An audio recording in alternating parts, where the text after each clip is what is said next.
Jordan Sherrard pa, 7-footer big man of Thunder. No defense sa interior ang Los Angeles Lakers. Pag off the court si LeBron James, dito natatambakan ang Lakers. At ang ipinasok sa LBJ, assist kagad sa 3-point basket ni Luke Kennard. Nakapagtala din ng steal si LeBron late second quarter. And the breakaway slam for LBJ. Siya ang leading scorer ng Lakers with 16 points on 7 out of 11 shooting. 61-53 halftime in favor of the defending champ.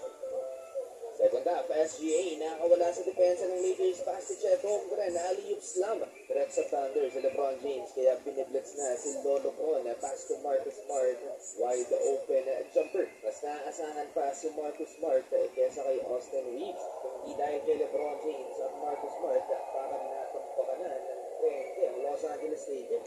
SGA top, contested elbow jumper. May chance ang Lakers sa game na to. Ito na ang lamang ng Thunder, 67-60 matapos ang tres na to ni Rui Hachimura. Struggle sa SGA sa pagdala ng bola. 5 DOTs for the MVP. Nag-mini run ng Los Angeles Lakers. Jackson Hayes 200 a flush. And the Rui Hachimura, he knocks down a 3-pointer mula sa assist ni LeBron James. Apat na lang lamang sa AR.